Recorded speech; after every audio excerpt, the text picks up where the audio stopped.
Mr. Buffett and Mr. Munger, I'm Mark Rabanov from Melbourne, Australia.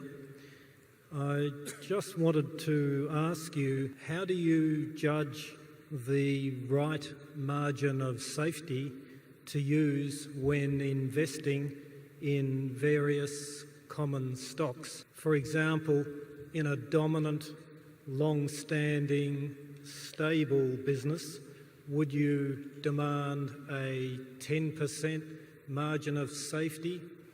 And if so, how would you increase this in a weaker business? We favor the businesses where we really think we know the answer. If a business gets to the point where we think the industry in which it operates, the competitive position, or anything is so chancy that we can't really come up with a figure, we don't really try to compensate for that sort of thing by having some extra large margin of safety. We really try to go on to something that we understand better. So if we buy something like See's Candy as a business or Coca-Cola as a stock, we don't think we need a huge margin of safety because we don't think we're going to be wrong about our assumptions in any material way. What we really want to do is buy a business that's a great business, which means a business is going to earn a high return on capital employed for a very long period of time, and where we think the management will treat us right. And we don't have to mark those down a lot when we find those factors. Teladoc's price dropped significantly in the last 45 days, but how do you know it's selling at a discount today? For that matter, how do you know if any stock is actually selling at a discount? Welcome to MGA Investing. My name is Dee, and in this video, I'm going to share with you how I determine the value of a stock without all the math. Unfortunately, the fear of the math often scares most people from investing. What if you could actually learn to estimate the value of the stocks that you want to buy without all the math? It would be a game changer. I know it would be because it was for me. I'll show you how I determine a margin of safety that was the entry point for my purchase of 100 shares of Teladoc using a stock analysis process called the DUM method. So what is the DUM method? Well, DUM is an acronym. D stands for Durable Competitive Advantage, and it measures the strength of a company to fight off the competition. U stands for Understand, meaning, do I understand how the company actually makes money? M1 stands for Management. Is the management effective? M2 stands for Margin of Safety. Can I buy the stock at a discount? Which is the subject of this video. The DUM method is a simple, repeatable, and replicatable process for analyzing a stock without all the math, or spreadsheets, or advanced technical chart reading skills. Now, I've successfully used this process for multiple decades. I have nothing against the math. I love math. Math is one of the reasons I got an MBA in business administration rather than business management. An MBA in business administration gives you more exposure to finance and accounting, which is just more math. So let's get into it. Purchasing a stock at a discount is also referred to as a margin of safety. Now, margin of safety is how you determine if a stock is undervalued. This is the practice of investors purchasing stocks when their market price per share is significantly below their intrinsic value. Intrinsic value simply means buying a stock for less than it's worth. So look, I've already anticipated your next question, which is D, how do you determine the intrinsic value of a stock? Well, there are several mathematical formulas to calculate the intrinsic value of the stock, but I'm not going to get into all of those. But one of the more popular is called DCF, or discounted cash flow analysis. It's a way of estimating the value of an investment by factoring in its expected cash flows. In essence, using a mathematical formula to guess the value of something based on projecting how much money it might generate in the future over a given period of time. This is what the formula actually looks like. These are the 3 steps to figuring out the discounted cash flows of a company. Number 1, estimate all the company's future cash flows. That's the CF in this formula. Number 2, calculate the present value of each of these future cash flows. That's the 1 plus R part of the equation. Then 3, sum up the present values to obtain the intrinsic value of the stock. Now, I can tell you the only easy part about this method of calculating intrinsic value is listing these 3 steps. In addition, if you put 5 separate investors in a room with this formula, well, the chances are that each of them will come up with a slightly different answer because growth is subjective. no one really knows how much a company will grow. If you'd like to try your hand at the DCF model, there are plenty of YouTube videos on how to create these models using an Excel spreadsheet. Fortunately, like I said, I won't be covering that in this video. Another valuation method is called asset-based valuation. This is where you're calculating the net asset value of an investment by subtracting the liabilities from the assets. Now, you can find this data anywhere in any company's financial report. Now, this method is actually easier, but it doesn't consider the prospects of company growth. The problem with many of these valuation methods is the fact that things are worth what the majority of people actually think they're worth. Here's an example. When Cortez came to America, he found the indigenous people had not attributed any real value to gold, yet they had it all around them. It was a pretty common metal, soft and easy to work with for a variety of purposes, but the indigenous people weren't hoarding it or killing one another for it. Now, the Spaniards had given it value, therefore it had significant worth to them. Here's the reality in the stock market. The real value of a stock, well, it's what people believe it to be. You can do all the math you want, but the math won't save you. The math will sometimes tell you, hey, wait, don't buy now. Wait until it hits that magic number. And you wait and you wait, and again, it never gets down to that estimated value. In fact, it goes higher and higher. As I said before, the value of a stock is whatever people believe it to be. People said Amazon shouldn't be selling at this price or that price because of this or that fundamental. It didn't matter. It was selling at the higher price. People said the same about Tesla. It shouldn't be selling at the price it's selling because it's not very profitable. So many great investors miss Amazon, Tesla, even Apple and Google because they were selling for far more than the formulas said that they should be. These formulas, well, they're math.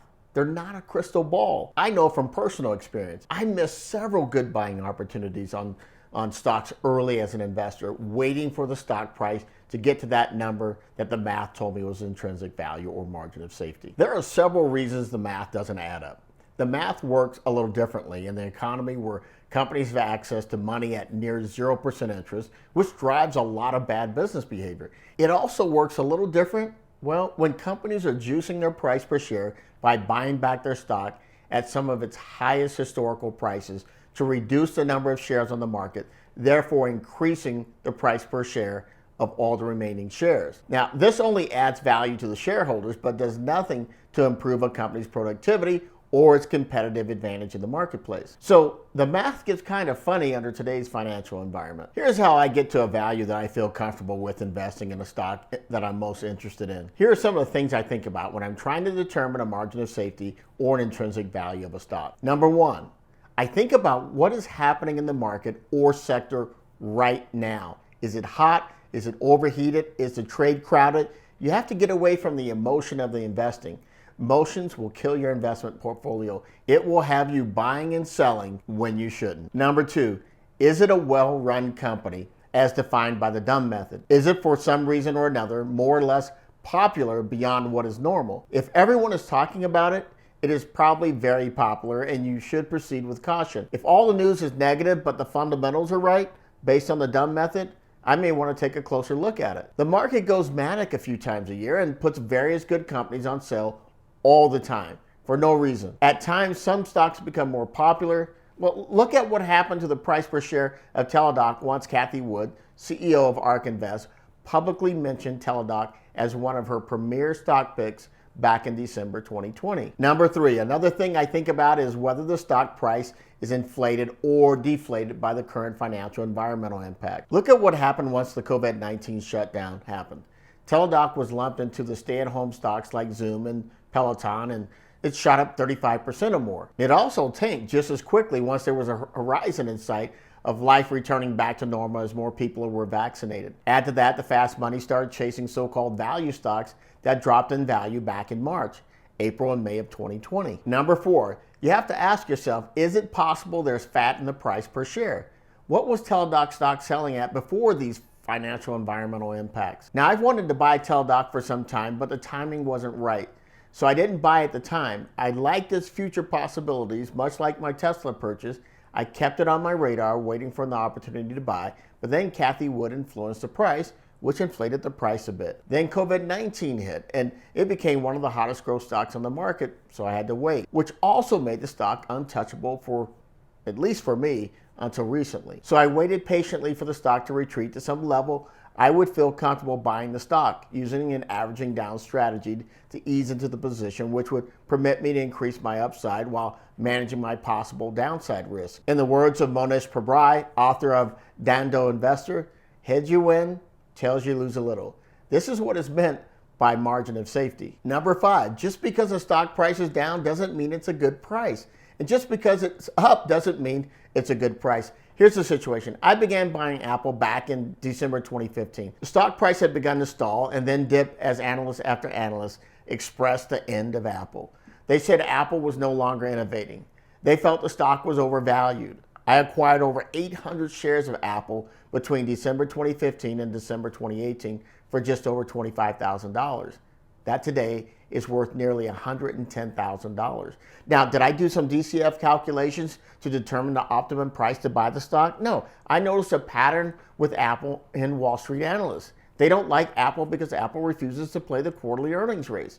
Apple meets all 4 requirements of the dumb method. The market was a little manic. Combine that with analysts' bad news and the price of Apple reflected a discount, meaning it should be selling for more, but wasn't. DCF models at the time said the stock would fall below 90. If I would have waited for 90 before buying, I would have missed it. Why? Well, because it never dropped below that, and it has gone up ever since. Similar to what is happening right now, where Apple is off its high by about 20% this year, meaning it's probably undervalued today by about 10 to 15% or more. Anyway, at the time, it allowed me to buy the stock while it was artificially being devalued. Margin of safety. See, I like Apple because Apple manages and builds the company with an eye to the future. They build the business for the business sake, not Wall Street.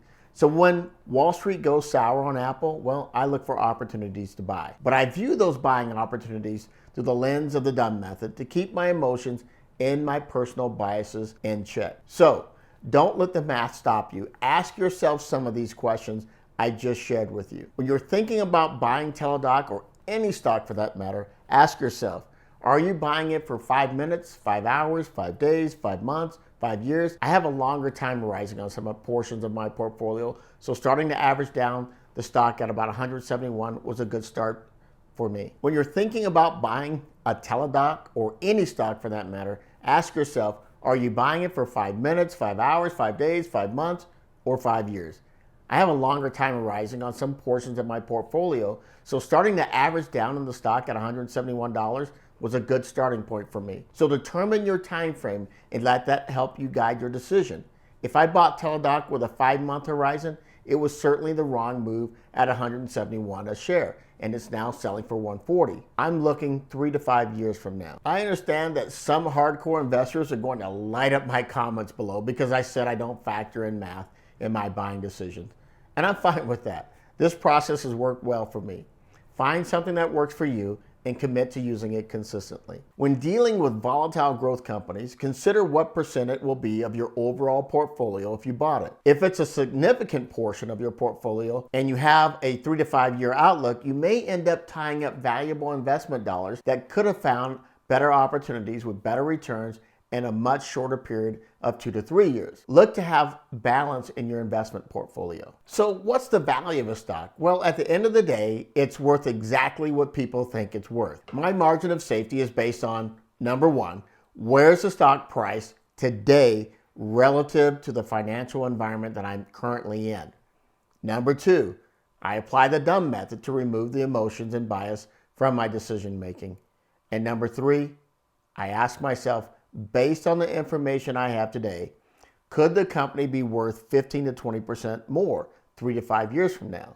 Now remember, I don't have to be right on every stock pick. No one is. I just have to be right on enough of them while managing my downside risk. If you want to learn more about how I use the dumb method and my decision to buy Teladoc, be sure to visit the MGA Investing channel page and watch the previous 4 videos in this 5-part Teladoc stock analysis, the most comprehensive stock analysis on Teladoc on YouTube. The first video is an overview of Teladoc. The second answers the question as whether Teladoc has a durable competitive advantage. The third video is understanding, and I break down how Teladoc actually makes money. In the fourth video, it covers management, and how I measure management effectiveness and if Teladoc measures up. If you found this video helpful, give us a thumbs up, leave a comment, and consider subscribing, because in the next video, I'll be taking another company through the dumb method. Let me know in the comments below if there's a company that you would like me to run through the dumb method. Thanks for watching, and we'll see you next time. If you'd like to have more money to invest but don't have it, make sure you go take a look at our sister channel, Money Growth Academy, and watch Trey and Caden as they show you some proven methods to increase your income. We'll see you next time.